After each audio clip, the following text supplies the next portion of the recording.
The regulars at Café Lumière never really noticed her. She was just there, a part of the background, like the soft jazz music that played through the speakers or the faded paintings on the brick walls. If you asked any of the customers to describe their waitress after they left, most would struggle to recall her face. Some might remember her as the quiet one or the girl with the notepad, but her name, that rarely stuck. May had worked at the cafe for 6 years now. 6 years of morning shifts that began before sunrise, of memorizing daily specials, of smiling politely at rude customers, and of returning home with aching feet and the smell of coffee clinging to her clothes. "Order up," called out Lou, the cook, sliding 2 plates across the counter. May grabbed them, carefully balancing them on her arm as she had done thousands of times before. "Here you go," she said softly, placing the plates in front of the couple at table 7. "Can I get you anything else?" The man barely looked up from his phone. "We're good." May nodded and stepped away, used to being dismissed. She moved between the tables with practiced ease, refilling coffee cups, clearing plates, and taking orders. Her movements were almost automatic now, allowing her mind to wander as her body went through the familiar motions. The cafe sat on the corner of 2 busy streets, just a block away from the city university. This meant a steady stream of professors stopping in for morning coffee, students camping out with laptops for hours while nursing a single cup of tea, and the occasional tourist who stumbled upon the place by accident. The owner, Mr. Chen, had bought the building 15 years ago when this part of town was still rough around the edges. Now, with new apartment buildings and boutique shops popping up everywhere, the cafe had become something of a local landmark. "Hey, could we get some service over here?" A voice pulled May from her thoughts. She hurried over to a table where 4 young men in business suits sat impatiently. "I'm sorry for the wait," she said, pulling out her notepad. "What can I get for you?" As they rattled off their orders, May noticed the grand piano in the corner of the room. It had been delivered 3 months ago, Mr. Chen's newest attempt to make the cafe feel more upscale. It was a beautiful instrument, gleaming black with brass pedals that caught the light from the overhead fixtures. So far, it had been used only twice when Mr. Chen hired a piano player for special events. The rest of the time it sat there collecting dust just for show. May finished her shift at 4 in the afternoon, changing out of her black uniform in the small employee bathroom. She pulled on worn jeans and a faded blue sweater, then slung her bag over her shoulder and slipped out the back door without saying goodbye to anyone. Nobody would notice her absence anyway. Her apartment was a 15-minute walk from the cafe, in an older building that hadn't yet been renovated like many others in the area. The rent kept going up, but at least her landlord hadn't kicked everyone out to install granite countertops and double the price, as had happened to many of her former co-workers. When she opened the door, a small gray cat came running, mowing loudly. "Hello, Maestro," she said, bending down to scratch behind his ears. "Did you miss me?" The cat purred in response, rubbing against her legs as she moved through the tiny 1-bedroom apartment. It wasn't much, just enough space for a bed, a small table with 2 chairs, and a bookshelf filled with paperbacks she'd collected over the years. But it was clean, and it was hers, and that was enough. May heated up leftovers from the night before and ate standing at her kitchen counter, looking out the window at the brick wall of the building next door. As she ate, her fingers tapped out a rhythm on the countertop, an old habit she couldn't seem to break. After dinner, she washed her dish and moved to the corner of her living room, where a keyboard stood on a metal stand. It wasn't anything fancy, just a basic electric keyboard she'd found at a second-hand store 3 years ago. But it worked, and with headphones plugged in, she could play without disturbing her neighbors. May sat down and ran her fingers over the keys without pressing them, feeling the smooth plastic beneath her fingertips. Then she closed her eyes, took a deep breath, and began to play. Music had been her first love, long before she became a waitress. As a child, she had shown unusual talent, picking out melodies by ear on an old piano at her grandmother's house. By the time she was 12, her teachers were calling her gifted. At 16, she won a regional competition that came with a small scholarship to the local music school. For 2 beautiful years, May had studied piano performance, dreaming of concert halls and recording studios. But then her mother got sick, cancer that spread quickly and mercilessly. The medical bills piled up, and May's father had already been out of the picture for years. There was no choice but to drop out, sell the piano her grandmother had left her, and find full-time work. The waitressing job at Café Lumière was supposed to be temporary, just until her mother recovered, just until they got back on their feet. But her mother never did recover, and afterwards, there were funeral expenses to pay off, and then it just became easier to keep going, one day blending into the next. Now at 28, Mee still played every night on her cheap keyboard, but the dreams of making a living through music had faded like old photographs left too long in the sun. She kept her talent hidden, a private joy that had no place in her public life. None of her coworkers knew she could play. Why would they? They hardly knew her at all. Her fingers moved across the keys, bringing to life a piece by Chopin that she had memorized years ago. With her eyes closed, she could almost imagine she was playing on a real piano, that the slightly tinny sound coming through her headphones was actually the rich, warm tone of a grand piano like the one sitting unused at the cafe. When she finished the piece, she opened her eyes and looked at the clock. Almost midnight. Another day gone, indistinguishable from the hundreds before it. She would need to be up at 5 for her morning shift. As she got ready for bed, May caught a glimpse of herself in the bathroom mirror.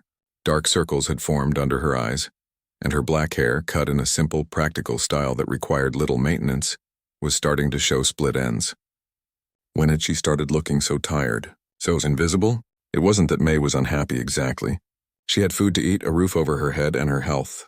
Maestro provided companionship, and she found small pleasures in books and music and the rare days off when she could visit the public garden near the river. But there was an emptiness that she couldn't quite name, a sense that she was merely existing rather than living. She thought about the piano at the cafe as she lay in bed, Maestro curled up at her feet. It was so much nicer than anything she had played in years. Sometimes during slow afternoons she would look at it longingly, imagining how it would feel to sit on that bench and let her fingers dance across those keys. But the idea of playing in public, of being seen and heard after so many years of blending into the background, was terrifying. "It's not going to happen," she whispered to herself in the darkness of her bedroom. Stop thinking about it. But as she drifted off to sleep, her dreams were filled with music, with spotlights and applause and a feeling she hadn't experienced in years. Pride. The next morning arrived too soon, as it always did. May fed Maestro, showered quickly, and headed to the cafe for another day of taking orders and carrying plates. As she walked, a light rain began to fall and she hurried her pace, having forgotten her umbrella. When she arrived, slightly damp and out of breath, the cafe was already buzzing with the morning rush. Mr. Chen was behind the counter. Looking stressed. "You're late," he said as she tied her apron around her waist. "I'm sorry," she replied, though she was actually 2 minutes early. "It wasn't worth arguing about." "Big event tonight," Mr. Chen continued, handing her a stack of menus. "University people. Some kind of faculty thing. We've got a piano player coming in to make it fancy." May nodded, trying to ignore the small pang she felt at the mention of a piano player. It could have been her in another life. "Now go take care of table 4. They've been waiting." And so another day began, just like all the others. May moved through the cafe like a ghost, present but unseen. She took orders, delivered food, wiped down tables, and collected tips that were never quite enough. Customers came and went, most never making eye contact, some never even acknowledging her presence beyond what was necessary to get their food. By evening, the rain had turned into a proper storm, with thunder rumbling in the distance. The cafe had been transformed for the university event, with white tablecloths covering the usually bare wooden tables and small vases of flowers adding splashes of color. Mr. Chen had even hired extra help for the night, college students who chatted and laughed with each other as they set up. May worked quietly alongside them, folding napkins into neat triangles and arranging silverware just so. As the hour of the event approached, she noticed Mr. Chen checking his watch repeatedly and glancing at the door with increasing anxiety. "Is something wrong?" she asked during a rare moment when they were both behind the counter. Mr. Chen ran a hand through his thinning hair. "The piano player is late, very late, and he's not answering his phone." Outside, lightning flashed, followed by a crash of thunder that made the windows rattle. The storm had grown worse. "Maybe he's stuck in the storm," May suggested. "Or maybe he's not coming at all," Mr. Chen muttered. "And the guests will be here any minute." The dean specifically requested music, said they're honoring a retiring professor who loves classical piano. What am I going to do? May looked at the piano sitting there in the corner. polished and perfect. Her heart began to race. I could, she started to say, then stopped herself. What was she thinking? She hadn't played on a real piano in years, let alone in front of people. You could what? Mr. Chen asked, distracted as he peered out the window into the rainy darkness. The first guests were already arriving, shaking out umbrellas and removing wet coats. Soon the cafe would be full of professors and university administrators, all expecting an elegant evening with live music. May took a deep breath. Nothing, she said, turning away. I'll go help seat them. As she moved toward the door to greet the arriving guests, she tried to push away the thought that had almost escaped her lips. It was ridiculous. She was just a waitress here, just part of the background. Invisible. And that's how she intended to stay. The university faculty event was quickly turning into a disaster. Outside, the storm had intensified, rain lashing against the windows of Café Lumière while thunder boomed overhead. Inside, nearly 30 professors and administrators in formal attire were finding their seats, their expressions growing increasingly puzzled as they noticed the empty piano bench in the corner. May moved quietly between tables, pouring water and taking drink orders. She could feel the tension building as Mr. Chen kept glancing anxiously at his phone and then at the door. Ladies and gentlemen, Dean Wilson announced, tapping her glass with a spoon, we're gathered here tonight to honor Professor Howard Lee, who has taught music theory at our university for 35 years. Polite applause filled the room. An older man with silver hair and kind eyes nodded in acknowledgement. As many of you know, the dean continued, Professor Lee is an accomplished pianist himself, which is why we specifically arranged for live piano music tonight. Mr. Chen's face went pale. He hurried over to the dean and whispered something in her ear. The dean's smile faltered slightly, but she maintained her composure. I'm told our pianist may be running a bit late due to the storm, she said smoothly. In the meantime, please enjoy your appetizers. May felt a knot forming in her stomach as she watched the scene unfold. The honored guest, a music professor and pianist, was sitting less than 20 feet from the beautiful grand piano that would remain silent all evening. She caught sight of Professor Lee's face, his disappointment poorly masked as he glanced at the empty bench. In the kitchen, chaos reigned.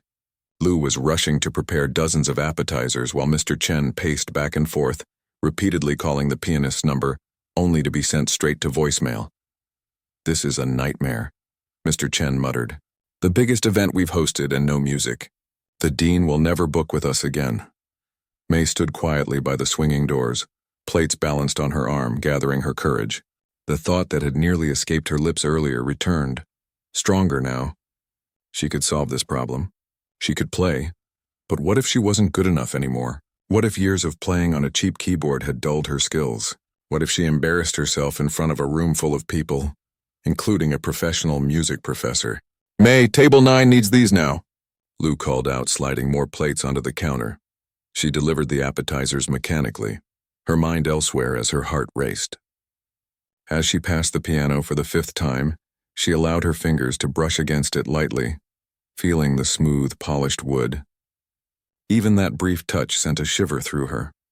Mr. Chen emerged from the kitchen, his tie slightly askew and beads of sweat on his forehead. He's not coming, he announced quietly to the other servers. His car broke down on the highway. We'll just have to do without music. The dean was standing nearby and overheard. Her expression hardened. Mr. Chen, this is extremely disappointing.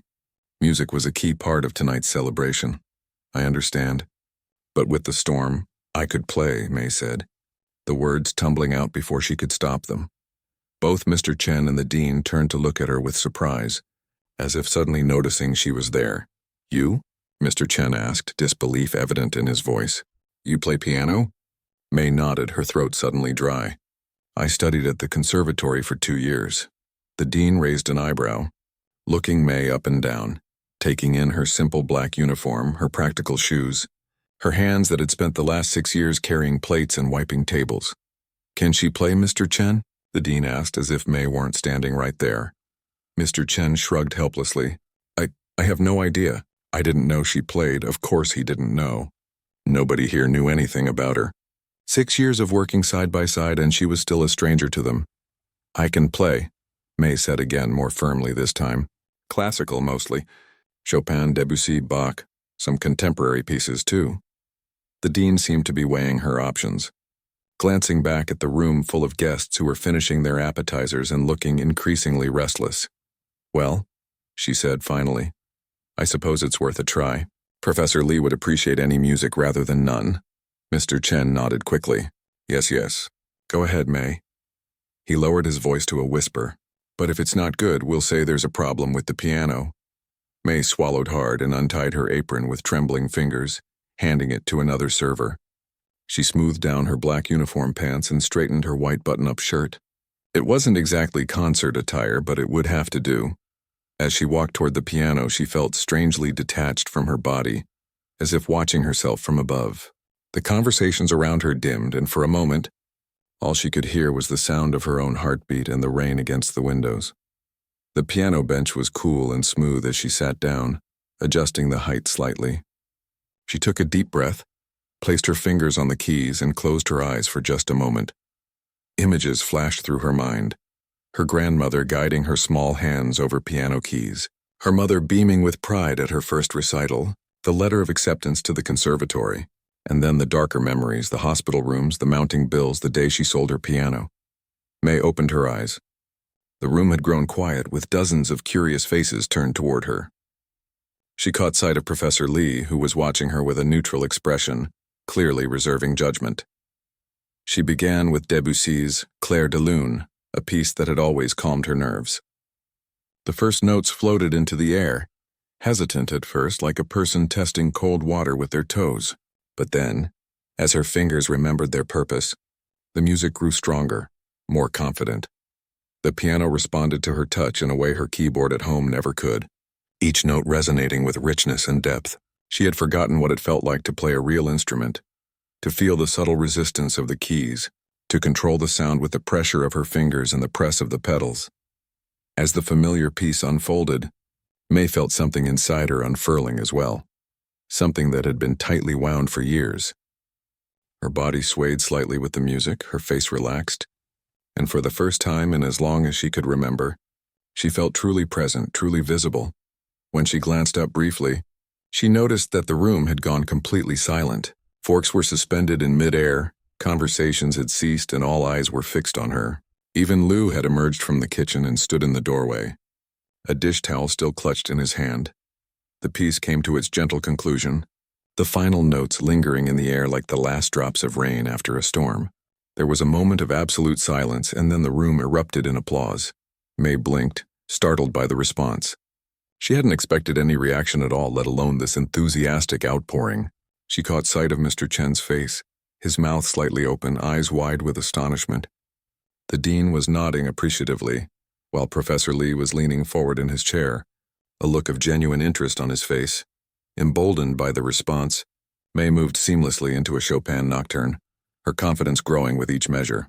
Her fingers danced across the keys, finding joy in the familiar patterns. She played with her eyes closed most of the time, lost in the music, remembering why she had fallen in love with it in the first place. Time seemed to lose meaning. She wasn't sure how long she played. It could have been minutes or hours. The only thing that mattered was the connection between her fingers and the keys, the melodies that flowed through her like a current. When she finally paused, she was met with another round of applause, even more enthusiastic than the first. Professor Lee was now standing, his eyes bright with approval. "Extraordinary," he said, his voice carrying across the room. "Simply extraordinary." The dean approached the piano, a new respect in her expression. "That was remarkable, Miss May," she replied softly. "May Wang." "Miss Wang," the dean continued, "would you mind playing throughout our dinner? I think I speak for everyone when I say we would be honored to hear more." May nodded, a smile spreading across her face, a real smile, not the polite one she used with customers. "I'd be happy to." Used with customers? "I'd be happy to." As she began another piece, she noticed something had changed in the way people were looking at her. She was no longer invisible. They saw her now, really saw her, not as a waitress, not as a background figure, but as a person with depth and talent and value. Mr. Chen approached during a brief pause between pieces, his expression a mix of amazement and confusion. "Why didn't you ever tell me you could play like this?" he asked quietly. May considered the question. "You never asked?" she said simply. She turned back to the piano before he could respond, losing herself once more in the music. As her fingers found the keys, she felt something she hadn't experienced in years: possibility. The future, which had seemed so fixed and narrow just hours before, now stretched out before her, full of unexpected pathways. For the first time in 6 years, May felt fully alive. She wasn't just existing anymore, she was living, breathing, creating, and everyone in the room could see it.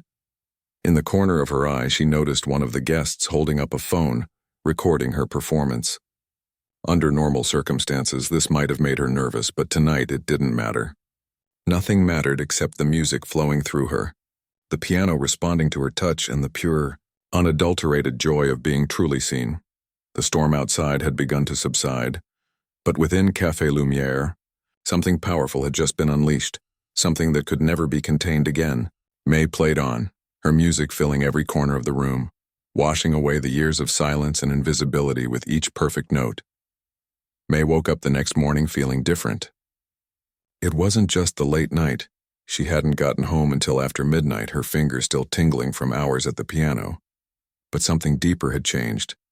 As sunlight streamed through her thin curtains, she lay still for a moment, replaying the events of the previous evening in her mind. She had played for nearly 3 hours. After the initial shock wore off, she had settled into a rhythm, alternating between classical pieces and some gentle improvisations. The university crowd had been captivated. Many had approached her between songs, asking where she had studied, how long she had played, why she was working as a waitress. She had answered politely but briefly, still overwhelmed by the sudden attention after years of invisibility.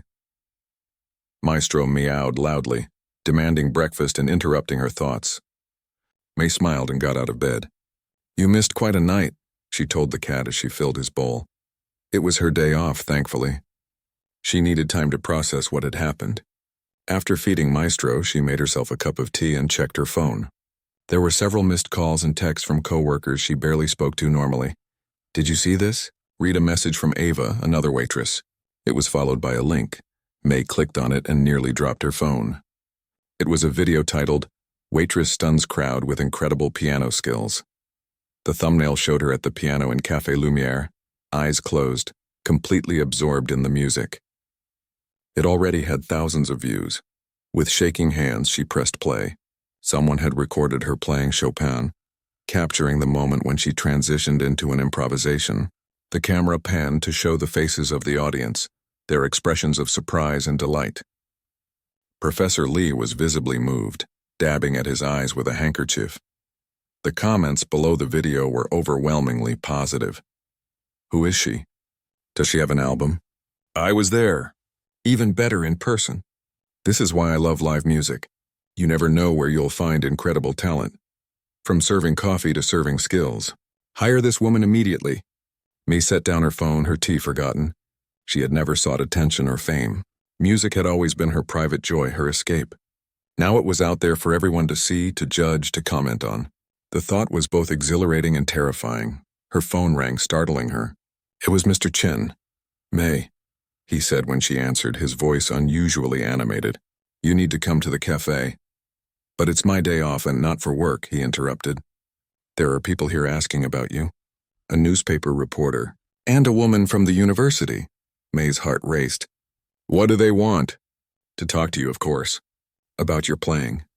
The video is everywhere. Please come." After a moment's hesitation, she agreed. "Give me an hour."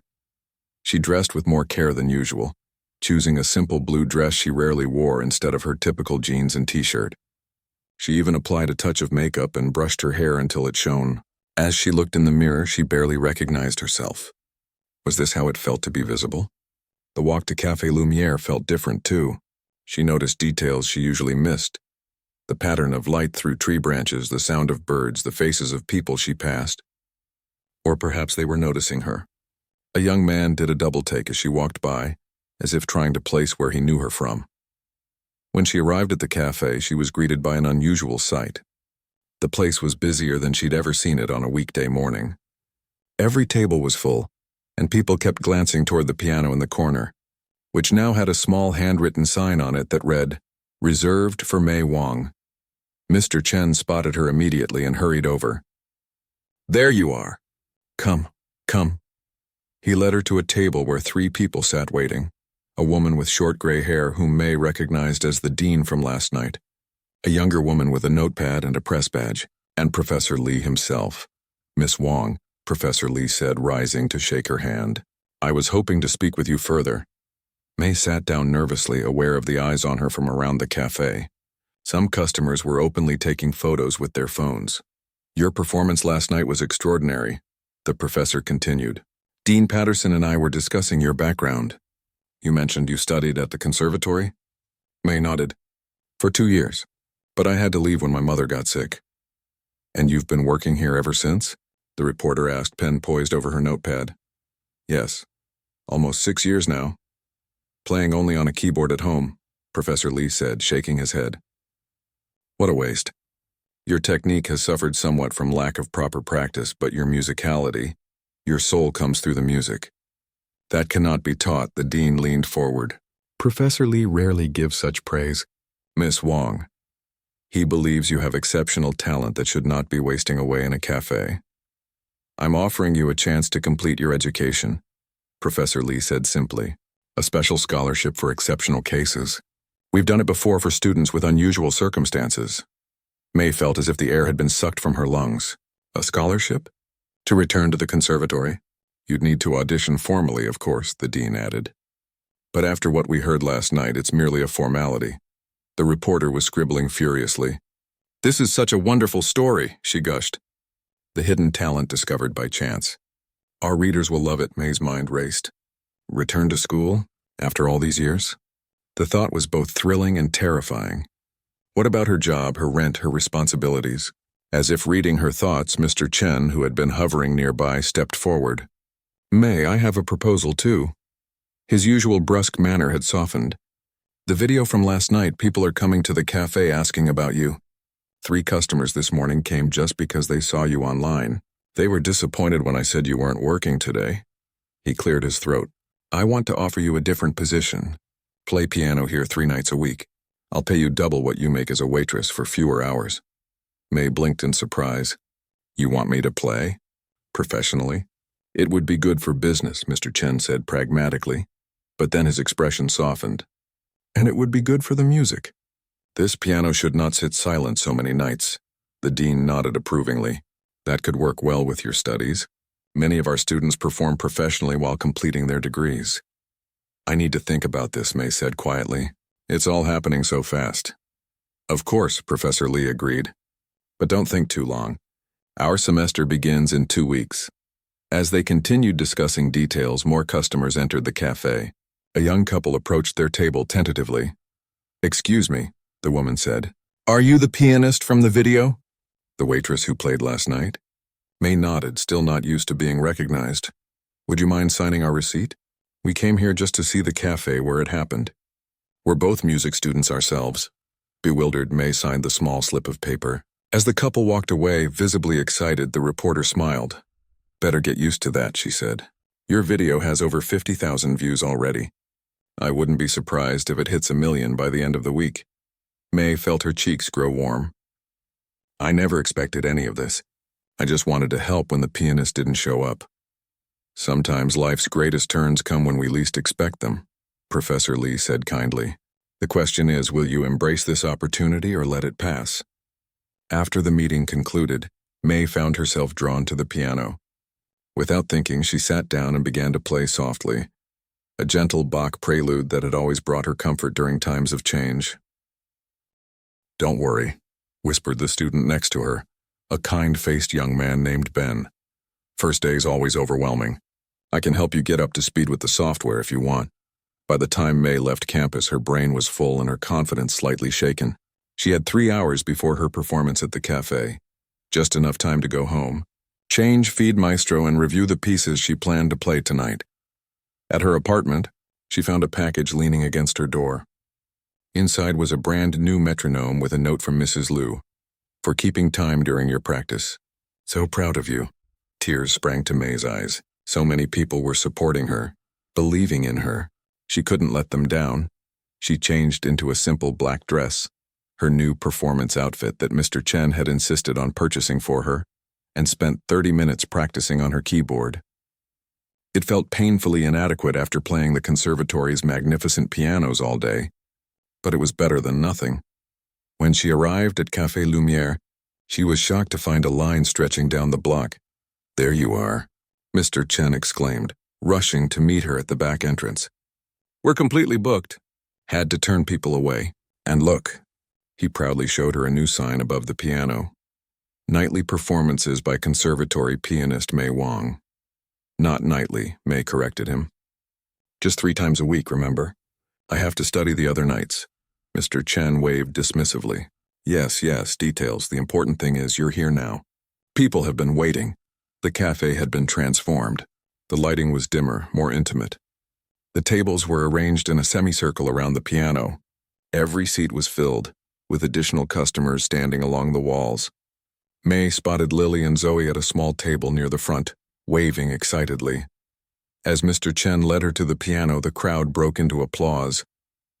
Mei felt her stomach tighten with nerves. This wasn't like playing for the university event, where she had been invisible one moment and a curiosity the next. These people had come specifically to hear her. They had expectations. She took her seat at the piano, adjusted the bench, and looked out at the sea of expectant faces. For a moment, panic threatened to overwhelm her. Then she caught sight of a familiar figure slipping in the back door. Professor Li had come to listen. He gave her an encouraging nod, and suddenly, Mei remembered why she was here. Not for the applause or the attention, but for the music itself, for the joy it brought her and others. She began with Bach, his structured mathematical compositions helping to center her thoughts. As she played, the day's stresses and doubts gradually melted away. The crowd disappeared from her awareness, and there was only the music, flowing through her fingers and into the room. When she finished the first piece, the applause was thunderous. Mei smiled and moved smoothly into her next selection. For 2 hours, she played a mix of classical pieces and her own improvisations, lost in the pure pleasure of making music on a beautiful instrument. During a short break, she overheard a customer say to his companion, "Hard to believe she was just serving coffee here a few weeks ago." Mei thought about correcting him. She had been much more than just anything. Those years of working, of quiet practice on her keyboard, of keeping her dreams alive in the face of practicality, they had shaped her as much as her formal education. As she returned to the piano for her final set, Mei felt a new sense of purpose. The path ahead would not be easy. She had years of catching up to do, new skills to master, and a delicate balance to maintain between school, work, and rest. But for the first time since leaving the conservatory, she felt complete. The invisible waitress was gone, and in her place stood a musician ready to embrace both the challenges and joys of the life she had always wanted. She placed her fingers on the keys and began to play. 6 months had passed since Mei's first day back at the conservatory. The seasons had changed, turning summer into fall and fall into winter. Now, as spring brought new life to the city, Mei was preparing for the biggest moment of her new musical journey, her first formal recital at the conservatory's main hall. She stood backstage, peering through the curtains at the audience filing in. The hall, with its perfect acoustics and honey-colored wood paneling, seated 300 people. Tonight every seat would be filled. "Nervous?" asked Professor Li, appearing beside her. Mei nodded. "Terrified, but excited too." "That's the perfect combination," he said with a smile. "A little fear keeps us sharp." In the 6 months since returning to her studies, Mei had worked harder than she ever thought possible. There were days when her fingers ached from hours of practice, nights when she fell asleep with music theory books open beside her. Catching up with classmates a decade younger than her had been challenging, but her determination never wavered. Her performances at Café Lumière had continued 3 nights a week, each one drawing crowds that spilled onto the sidewalk. Mr. Chen had installed speakers outside so that those who couldn't fit inside could still hear her play. The cafe had been featured in travel guides and food blogs, not for its coffee, but for its resident pianist. 5 minutes, called the stage manager, a student volunteer holding a clipboard. Mei took a deep breath and smoothed the skirt of her simple black dress. It was new, a splurge she had allowed herself for tonight's performance. Her old keyboard had been replaced too, upgraded to a digital piano that better mimicked the feel of the grand pianos she now played daily at school. "I see your fan club is here in force," Professor Lee said. Nodding toward the audience, May looked out again. In the front row sat Mr. Chen, uncomfortably formal in a suit and tie. Beside him were several of her former co-workers from the cafe, including Ava, who had become a close friend. Mrs. Liu was there too, her former piano teacher, now frail but still sharp-minded. And there, in the fourth row, a face May hadn't expected to see. One of the regular customers from her waitressing days. An elderly man who had come for coffee every morning and never said more than "thank you." "That's Mr. Winters," she murmured. "I didn't think he even knew I was the same person who used to serve his coffee." "You've touched more lives than you realize," Professor Lee said. Both as a waitress and as a musician, the thought warmed her. For years she had believed she was invisible, that her work and her presence didn't matter. Now she understood that even in those quiet years, she had been part of a community, one that had expanded and evolved as she stepped into her true calling. 2 minutes, the stage manager announced. May closed her eyes and mentally reviewed her program. She would begin with Bach, move to Chopin, then play a piece by a contemporary composer, and end with her own composition, a requirement for all performance majors. Her composition had been the most challenging part of her studies. She could play beautifully, interpret the works of masters with sensitivity and skill, but creating her own music had forced her to confront her deepest emotions and experiences. Her composition, titled Invisible, told the story of her years away from music, the quiet longing and the eventual return. "It's time," the stage manager whispered. May squared her shoulders and walked onto the stage. The applause that greeted her was enthusiastic, filled with genuine warmth. She bowed slightly, then took her seat at the magnificent grand piano that dominated the center of the stage. For a moment, she allowed her fingers to rest lightly on the keys, feeling their cool smoothness beneath her fingertips. Then she began to play. Bach's complex patterns flowed from her hands, precise yet expressive. She had always loved how his music combined mathematical precision with deep emotion, like solving a beautiful puzzle that revealed the secrets of the human heart. As she moved into Chopin, she allowed herself to become more fluid, more romantic in her interpretation. The Polish composer's music spoke of longing, of passion restrained but powerful. May felt herself swaying slightly as she played, lost in the story the music was telling. The contemporary piece showcased her technical skill, with its challenging rhythms and unexpected harmonies. She had practiced it endlessly, struggling at first with its modern sensibilities but gradually coming to appreciate its bold voice. And then it was time for her own composition. May paused, taking a moment to center herself. The piece began quietly, with a simple, repeating pattern in the left hand. The monotony of her years as a waitress, the days that blended one into another. The right hand introduced a delicate melody, almost hidden beneath the pattern, her love of music, never fully extinguished. As the piece progressed, the melody grew stronger, more insistent, fighting to be heard above the repetitive bass. Then came a moment of silence, representing the night of the storm when everything changed. When May resumed playing, both hands worked together in a joyful expression of freedom and rediscovery, building to a climax that brought tears to her own eyes. The final notes hung in the air, resonating in the perfect acoustics of the hall. For a moment there was complete silence. Then the audience erupted in applause, rising to their feet in a standing ovation. May stood and bowed, her heart pounding. She had done it, completed her first formal recital as a returning student. The applause continued as Professor Lee came on stage with a bouquet of flowers, followed by Professor Zhao and the head of the music department. "Extraordinary," Professor Zhao whispered as she hugged May.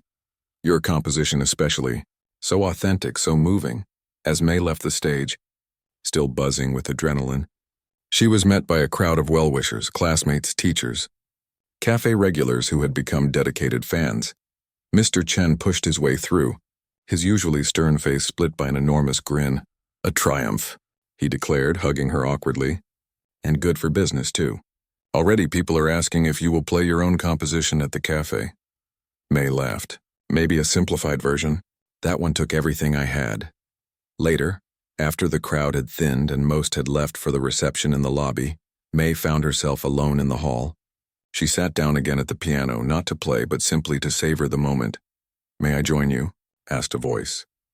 May looked up to see Mr. Winters, the elderly cafe customer, standing at the edge of the stage. "Of course," she said, surprised. He made his way slowly up the steps and settled beside her on the bench. "I recognized you right away, you know," he said, "when that video first appeared. You always poured coffee the same way you play piano, with care, with attention to detail." May smiled, touched by the observation. "I didn't think anyone noticed me back then. I did. My wife was a pianist, you see. Passed away 5 years ago. I used to watch your hands when you worked. They reminded me of hers, artist's hands even when doing ordinary tasks." He reached into his pocket and pulled out a small velvet box. "She would have wanted you to have this. I've been carrying it to your performances for months, trying to find the right moment." May opened the box to find a delicate pin in the shape of a small piano. "It was hers," Mr. Winters explained. "She wore it for every performance for 50 years. Tears welled in May's eyes. "I can't accept this. Please. Music should be passed down, shared, like you're doing now with your playing." With trembling fingers, May pinned it to her dress. "Thank you. I'll wear it with honor." As they made their way to the reception, May reflected on the strange, winding path that had brought her here. 6 months ago, she had been invisible, a background figure in other people's lives. Now she was visible not just as a performer, but as her true self. The reception was in full swing when they arrived. Students, faculty, and community members mingled, discussing the performance. May was immediately surrounded by well-wishers, including Lily and Zoe, who had become her closest friends at the conservatory. "We have news," Lily announced excitedly. "The music director from City Symphony was here tonight. He wants to feature you as a soloist in their community outreach concert series." Before May could absorb this information, Professor Lee approached with a woman May didn't recognize. "May, this is Dr. Rivera from the Community Music Foundation. She has a proposal for you." Dr. Rivera shook May's hand warmly. "We run music education programs for underprivileged students across the city. After hearing your story and your playing, we'd like to offer you a position teaching piano to children who otherwise couldn't afford lessons." "Me? A teacher?" May was stunned. "But I'm still a student myself." "Sometimes the best teachers are those who remember what it's like to begin," Dr. Rivera said. "Your journey is precisely what makes you valuable to these children." As the evening wound down, May found a quiet corner and took a moment to breathe. In one night, her horizons had expanded yet again. Student, performer, and now potentially a teacher and symphony soloist. It was overwhelming in the best possible way. Her phone buzzed with a text from Mr. Chen. "Cafe misses you tonight." But proud. Very proud. May smiled and slipped the phone back into her purse. She caught sight of her reflection in a window. The same face that had blended into the background for so many years, now animated with purpose and joy. She touched the piano pin on her dress, thinking of Mr. Winter's wife and all the performances that lay in her own future. The past 6 months had been just the beginning. There would be challenges ahead, more difficult pieces to master, teaching methods to learn, opportunities to navigate. But May was no longer afraid. She had existed as just a waitress until that stormy night changed everything. Now she existed as herself, fully and completely. And the music that had always lived inside her was finally free to be heard by the world.